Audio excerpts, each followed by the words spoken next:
안녕하세요. 저는 30대 중반의 여자입니다. 우연히 다른 분이 써낸 예비 신물관의 사연을 읽다가 저의 지난 일화가 겹쳐지면서 이렇게 사연을 적어보게 되었어요. 불과 몇 달 전 일인데도 여전히 어제 일어난 것만 같이 껄끄러운 기분이 드는 경험이랍니다. 사연을 적어보다 울컥하는 마음에 화를 낼지도 모르는데 구독자분들께서 너그럽게 봐주시면 감사하겠습니다. 저는 결혼하고 싶던 평범한 여자였어요. 부모님께서 서로 사이가 좋게 오랜 시간 행복히 살아오셨고 자식 낳아 키우며 이성적이다 싶을 만한 결혼 생활을 해오셨기 때문에 저도 당연스레 결혼을 해야 하는 것이라고 생각했었어요. 일도 놓치고 싶지 않지만 결혼도 놓치고 싶지 않았달까요? 하지만 생각보다 결혼이 원하는 타이밍에 가기 힘든 거더라고요. 하고 싶었지만 남자친구와 타이밍이 안 맞아 그 길로 이별을 하게 된 적도 있었고, 어쩔 땐 제 일이 너무 바쁘고 신경 쓸 것이 많아 결혼 생각이 들지 않은 적도 있었죠. 왔다 갔다 하는 타이밍 속에서 막연한 결혼을 꿈꾸던 중 전 남친을 만나게 되었답니다. 소개팅으로요. 그간에 많은 연애를 해본 건 아니었지만 그래도 고등학교 때 풋풋했던 첫사랑을 시작으로 여러 번의 연애 경험이 있었고요. 그렇게 서로 다른 남자들을 만나오면서 30 중반이 되고 나니 나름 나에게 잘 맞고 좋은 남자가 누구인지에 대해서 판가름을 할 수 있는 정도는 되었던 것 같습니다. 결혼을 하기로 약속했던 전 남친도 딱 그렇게 제 촉이 좋은 사람이었죠. 그래서 더 늦기 전에 얼른 시집을 가야겠다고 마음을 쉽게 먹을 수 있었고요. 전 남친은 저랑 비슷한 계열에서 근무를 하는 비슷한 월급쟁이 직장인이었고요. 근무하는 회사 위치도 비슷해서 연애 처음 3개월 동안은 점심시간에 만나 점심 데이트도 즐고 했습니다. 퇴근하면 같이 중간 지점에서 만나 중간 어딘가에서 데이트를 하다가 집으로 돌아가기도 했고, 하여간 가까이에서 일을 하다 보니 만나기는 수월했어요. 처음부터 먼저 결혼 얘기를 꺼내면 부담스러워할까 싶어서 저 혼자 애를 태웠는데, 다행히 나이대가 비슷해서 그런지 전 남친도 결혼하고 싶어 했고요. 그러다 보니 이렇게 만나서 데이트를 쪼개 하느니 차라리 얼른 결혼해서 살림을 합쳐보자는 쪽으로 방향을 가다듬게 되었답니다. 그렇게 저희는 연애를 해본 지 4개월 정도가 되자마자 세그머니 결혼 얘기를 나누게 되었죠. 말 그대로 홍기도 꽉 찼었고 각자 일을 하며 직장에서 인정받고 살았기 때문에 경제적인 어려움도 없는 상황이었어요. 연애 당시에는 서로의 부모님에 대해서 깊숙이 얘기를 나눌 일이 없어서 잘 몰랐지만 결혼 얘기를 꺼내면서 대화를 나누다 보니 각자의 부모님들도 노후 준비는 잘 해놓으셨더라고요. 저희 부모님께서는 아빠가 여전히 직장을 다니고 계셨고 엄마는 자영업을 하고 계셨기 때문에 여전히 벌이가 있으셨답니다. 노후 걱정은커녕 제발 일 좀 그만하시라고 뜯어 말려야 할 정도로 돈은 넉넉히 벌어오고 계셨어요. 전 남친의 부모님께서는 여전히 일을 하는 건 아니셨으나 예비 시아버님은 큰 대기업을 다니셨었고 은퇴를 하며 받은 퇴직금이 엄청났는데 그걸 경기도의 한 빌라를 매입해서 세를 주고 월세를 꾸준히 받아오고 있다고 하더라고요. 그걸로 가정주부신 예비 시어머니랑 퇴직을 한 예비 시아버지는 돈 걱정 없이 살고 계신다 하셨고요. 고지곳대로 전 남친이 하는 말이었습니다. 제가 뭐 주제넘게 서류를 가져오라느니 그 말을 증명을 하라느니 말을 할 수 없었기 때문에 전 이 말을 다 믿었습니다. 그러고 나서 보니 남친은 더욱 결혼 상대적으로는 완벽한 남자였죠. 요즘 세상의 젊은 사람들이 결혼해서도 자기 밥벌이하고 집 사는 것도 힘들어 죽겠어 하는데 시부모 뒷바라지까지 해줘야 하는 건 가혹한 처사였으니까요. 그래서 전 경제적 어려움도 없을 거라 생각되던 전 남친과 함께 적극적으로 결혼을 밀어붙이면서 예비 시부모님께 인사를 드리러 갔어요. 꼭 밖에서 만나자고 하시길래 식당 하나를 잡았고 거기서 밥을 먹으며 인사를 나눴는데요. 별말은 안 하셨고 기본적인 것들만 물어보시며 니들이 결혼하는 건데 라고 하시더라고요. 독립된 자녀가 결혼하는 거니 당신들은 그냥 도울 거 있으면 돕기만 하겠다는 의사를 몇 번이고 필요하셨답니다. 그러니 저로서는 뭐 이런 100점짜리 시부모님이 다 있으신가 싶어 땡 잡았다 싶었죠. 이거 해달라 저거 해달라는 사람들이 넘쳐난다는데 제 애비 시부모님께서는 전혀 그러질 않으셨으니까요. 딱 하나 식사를 마치고서 전남친을 포함해 아무도 결제를 하려고 하지 않길래 제가 영수증을 직접 들고 계산을 했던 게 걸리긴 했는데요. 결혼해서 엮일 가족들인데 밥 한 끼 사드리는 게 뭐 대소일까 싶었습니다. 그래서 그냥 제가 결제를 한 것에 대해서도 큰 불만은 없었습니다. 하지만 이것이 저의 미천한 실수였어요. 곧 눈뜬 상님이 될 복선이라는 걸 이땐 전혀 상상하지 못했기 때문이었죠. 인사를 드린 후 시부모님이 말씀하셨던 것처럼 저희 커플은 저희 주도하에 결혼을 준비해 갔어요. 우리가 결혼하는 거니까 알아서 내버려 두겠다 하신 시부모님의 말씀대로 저희는 정말 저희가 원하는 대로 일단 결혼 준비를 했습니다. 둘이서 모아놓은 통장부터 깎고 거기서 쓰기가 용이한 한도에 맞게 식장도 알아보고 스드메 예약 등 모든 걸 차질 없이 진행해 갔어요. 제 성격 자체가 워낙 작은 거 하나도 허투루 놓치지 않고 챙겨야 하는 타입이었기 때문에 내 결혼식인 만큼 모든 걸 완벽하게 진행해 보고자 했죠. 그게 설령 잘못된 방향으로 가고 있었다고 할지라도 당시에 결혼을 한다는 것만으로 너무 꿈에 부풀어 있었기 때문에 잘 알아차리지 못했답니다. 그리고는 정말 순식간에 결혼 준비를 마쳤어요. 중간에 결혼 날짜는 저희 집에서 정해와서 그걸로 양가가 합의해서 결정했고요. 제가 그리 결혼을 늦게 하는 것도 아니었지만 일단 정년기이기도 했고 주변의 제 모든 친구들은 이미 결혼을 했었거든요. 이게 참 주변 환경이 이렇다 보니 나도 빨리 하고 싶다는 생각이 더욱 강하게 들기도 했습니다. 그래서 결혼식 날짜도 식장이 비어있는 가장 빠른 날을 발견하자마자 저희 부모님과 상의해서 바로 결정을 내렸고요. 그렇게 저는 코앞에 결혼 날짜를 두고 혼자 다이어트도 하고 피부 관리도 하며 나름 신부 관리를 받고 살았어요. 그게 재미이기도 했고요. 근데 애비 시어머니가 그쯤부터 연락이 오더라고요. 결혼 날짜도 다 잡고 스드메 예약도 다 해놔서 이제는 정말 날짜만 닥치면 식을 올리게 되던 그 시기에 말입니다. 처음엔 아주 단순한 안부 인사였어요.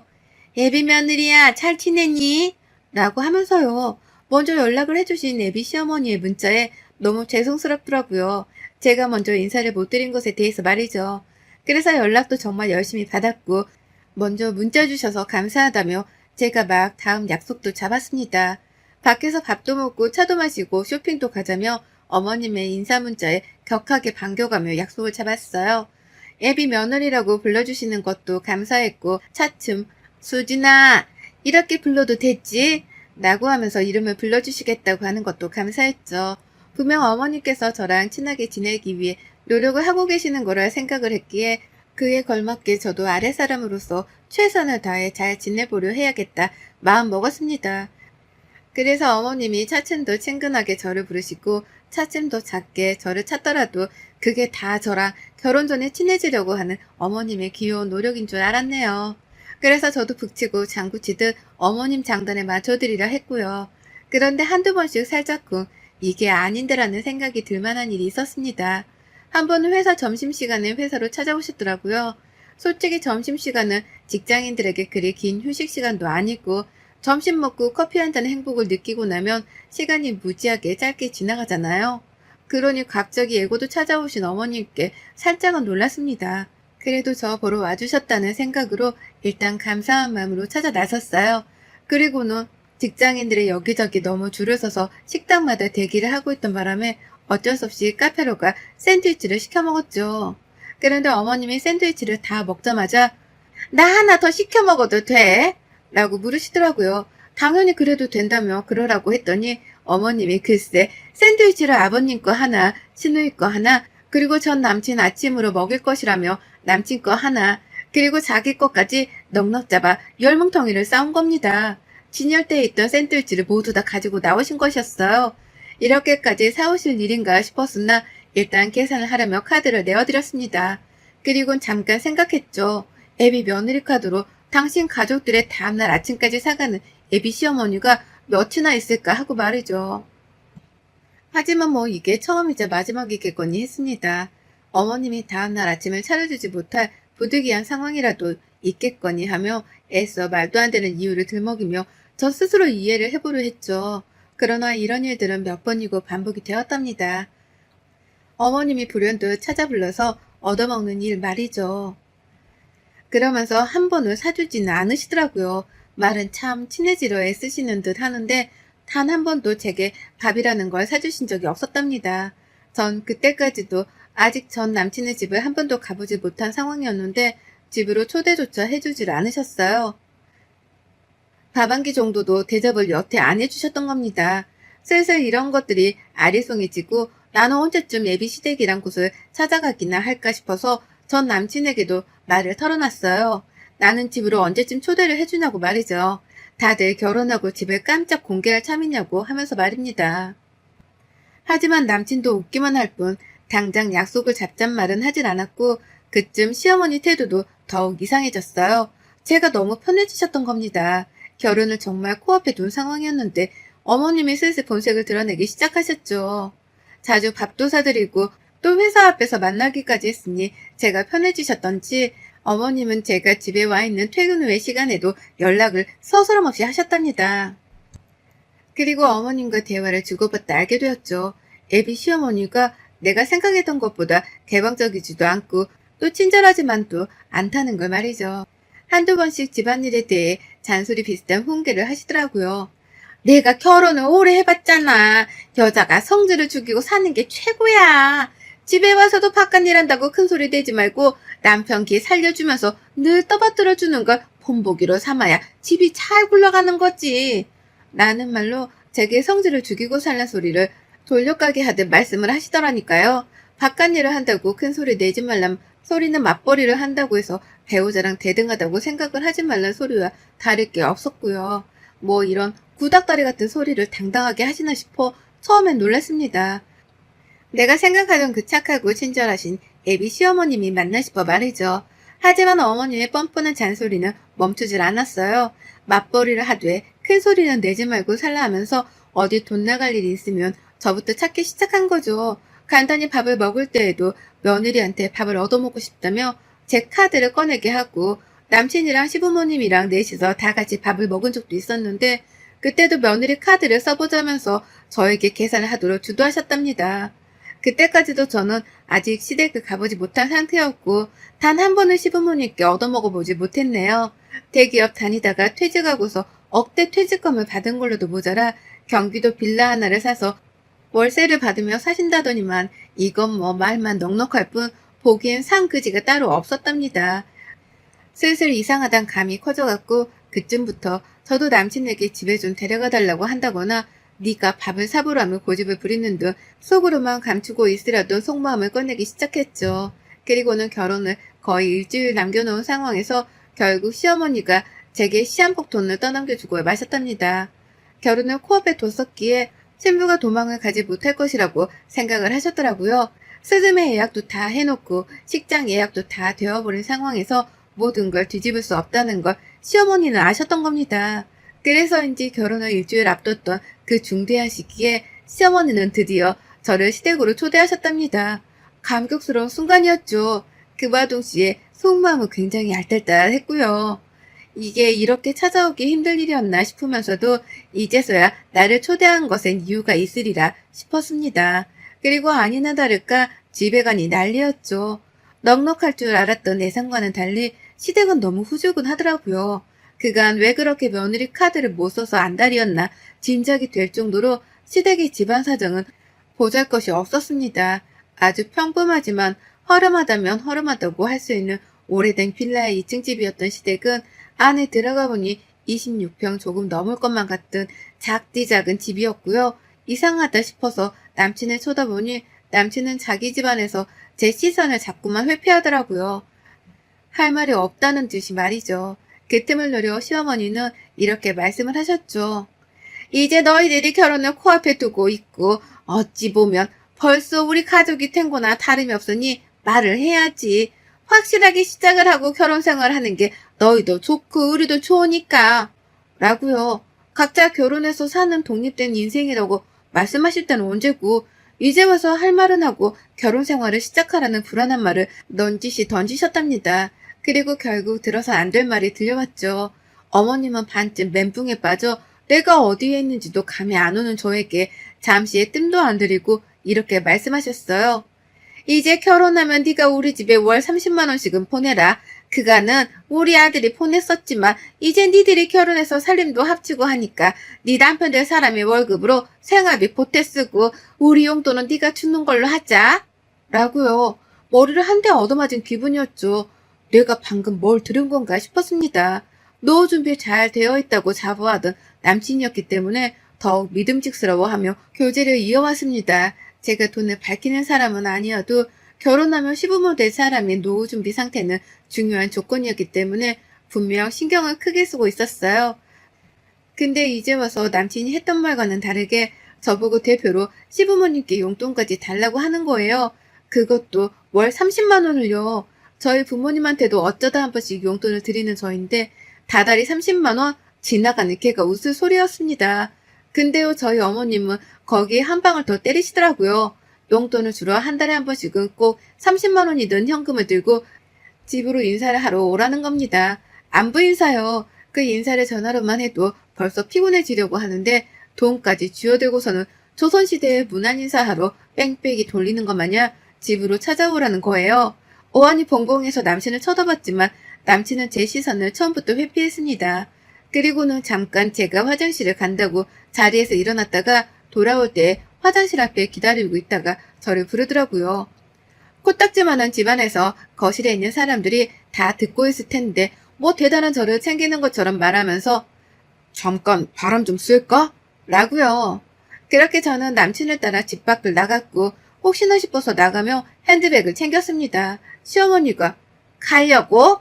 라고 물어보시며 아직 얘기 안 끝났으니 가방을 놓고 가라 하셨거든요. 근데 저는 그 자리에서 단박에 시어머니 말이 끝나자마자 대답했어요.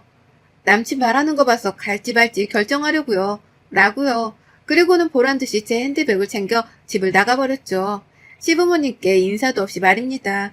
이미 마음속으로는 남친이 뭔 말을 하던 말던 바로 집에 가겠다고 마음을 먹은 후였고요. 일단은 남친이 뭐라 반론하며 자기 부모를 욕할지 아니면 편들지 지켜봤는데요. 세상에 이놈의 자식이 글쎄 저한테 아주 대단한 거짓말을 치면서 결혼까지 끌어들이려 했더라고요. 노후 준비가 안 되신 것 같다고 왜 용돈이 30만 원씩이나 필요하신 거냐면서 따지고 물으니 남친이 대답을 했습니다. 이제 다니는 직장도 없으시고 라고 말이죠. 그래서 제가 월세를 받는 그 빌라는 있지 않느냐며 더욱 거세게 따졌어요. 그러자 남친은 전에 한 적이 없는 말로 저를 놀래키더라고요. 아니 그건 세입자가 들어봐야 월세를 받는 거고 라고요. 이런 제 얘기. 그러니까 남친 말은 이거였습니다. 빌라를 사긴 샀으나 빌라 하나를 통째로 산 게 아니라 그냥 경기도에 있는 원룸 같은 집을 샀던 것에 불과했던 거였고요. 그걸로 월세를 받아봤자 꼴랑 몇십만 원인데 그것마저도 세입자가 안 들어와서 지금은 텅텅 비어있다더군요. 그러니까 결국 월세를 주는 세입자 따위는 애초에 없었던 겁니다. 말 그대로 무직이었던 거예요. 무직. 노후 대비도 안 되어 있고 있는 원룸 월세마저도 세입자가 없어 돈을 못 벌고 있는 실정이었던 거죠. 그런데 저한테는 무슨 대단한 빌라를 통으로 월세를 주고 돈을 버는 취급을 하면서 떵떵거렸던 겁니다. 그래놓고서는 이 위험천 많은 집안으로 시집을 오게까지 하려고 한 거였고요. 그것만으로도 배신감에 치가 떨리는데 시어머니가 다달이 인사를 와서는 용돈까지 쥐어달라고 하는 말에 아무런 화를 내지 않았다는 것은 더욱 절 실망케 했답니다. 내 편도 아닌 놈인데 잘난 것도 없는 놈이니 더더욱 결혼할 이유는 없다 싶었죠. 저는 남친의 말을 싹 다 무시한 채 대꾸 한마디 안 한 채 이놈을 위아래로 쳐다보다 택시를 잡고 집에 왔어요. 말도 섞고 싶지 않아서 따라오려고 하는 남친을 멈춘 채 상종하기도 싫으니까 더 따라오지 마. 라는 막말을 퍼부었죠. 그리고 결혼식 바로 전날 저는 변호사를 선임한 채 파혼 통보를 했습니다. 동시에 결혼식 준비를 하며 지불한 예약금을 물어내라고 고소장까지 날려버렸고요. 저한테 노후 준비가 잘 되어 있다고 거짓말을 한 것, 그리고 그간 막무가내로 회사에 찾아와서는 점심값으로 지불하게 한 사소한 금액들까지 싹 다 내용 증명을 보내어 갚아내라고 통보를 했답니다. 이런 집안인 줄 알았으면 애초부터 결혼 따위를 할 마음을 먹지 않았을 거라며 남친에겐 다시 엮이지 말자 욕도 한 바가지 퍼부었네요. 우리 둘을 소개시켜준 사람이 남친네 회사를 다니는 제 대학 선배였는데 싹 다 꼰질러 버리기 전에 물어낼 돈만 물어내고 끝내자고 통보를 하니 남친은 회사라도 다니며 밥벌이를 해야 한다 싶었던지 고소장이 제대로 접수되기 전에 모든 결혼 비용, 예약금을 제게 토해냈답니다. 그리고 마지막 말로 나 진짜 쪽팔린다 라고 하더라고요. 청첩장도 다 돌리고 결혼한다 떵떵거려놨는데 이제 와서 파혼당하고 돈 물어내고 직장 때문에 파혼당하며 찍소리도 못 내고 자기 처지가 비참하고 쪽팔린다며 제 앞에서 흐느껴 울더라고요. 우리가 왜 이렇게 되었냐며 이제 와서 청승 떨듯이 절 붙잡으려 하는데 저는 바보가 아니었어요. 이런 놈한테 시집을 가게 되면 내 앞으로의 인생이 구질구질한 구렁이에 빠질 게 뻔하다는 걸 너무나 잘 알고 있었답니다. 그래서 전 남친이 눈물을 보이던 그걸 흘리던 아무런 반응을 보이지 않은 채 이놈의 눈깔만 노려봤답니다. 그리곤 다른 여자한테 더 피해주지 말고 제발 혼자 살아 평생. 라는 덕담을 남긴 채 헤어졌죠. 그게 제가 본 전 남친의 마지막 모습이었답니다. 애비 시부모님 연락처는 그 집에 갔다가 나온 당일날 바로 차단을 했고요. 애비 시모는 굴러들어올 뻔한 돌을 빼낸 게 마음 아팠던지 그 두 번을 제 회사까지 찾아왔는데 그때 제가 전 남친한테 발악을 하며 꼰지르니 남친이 허겁지겁 달려와 자기 엄마를 데리고 도망쳤답니다. 제가 그랬거든요. 니네 회사에 니네 집안 궁상인 거 싹 다 터뜨리고 파혼 책임 묻기 전에 니네 엄마 데리고 꺼져. 라고 말이죠. 그렇게 저는 결혼을 하루 앞둔 전날 남친과 파혼을 했어요. 그리고 다시 서른 중반인 지금 싱글이 되었답니다. 결혼을 할 사람은 단박에 파악도 하고 잘 선택할 거라 자신이 있어 하던 저였는데요. 이번 경험을 통해서 다시금 깨우쳤네요. 결혼이란 것만큼은 정말 신중하고 또 신중해야 한다는 걸 말이죠. 그래서 전 아무래도 당분간은 혼자인 솔로를 즐기면서 다가온 지금의 정적을 조금이라도 더 즐겨보려 합니다. 마음 가다듬고 언젠가 다시 찾아올 좋은 사람을 만나길 기다리며 만족하려 살려고 노력 중이네요. 속으로 끙끙거리며 품고 있던 저만의 사연이었는데 이렇게라도 사연 속에 털어놓고 나니 속이 시원합니다. 예비 신부님들 부디 저 같은 꼴 당하지 말고 신중하고 또 신중하세요. 결혼은 코앞에 두고도 예비 시댁을 한 번도 못 가봤다면 지금이라도 당장 정신 차리시고 집안으로 쳐들어가 보시길 추천드립니다. 여러분의 생각은 댓글로 남겨주세요. 오늘도 시청해주셔서 정말 감사합니다.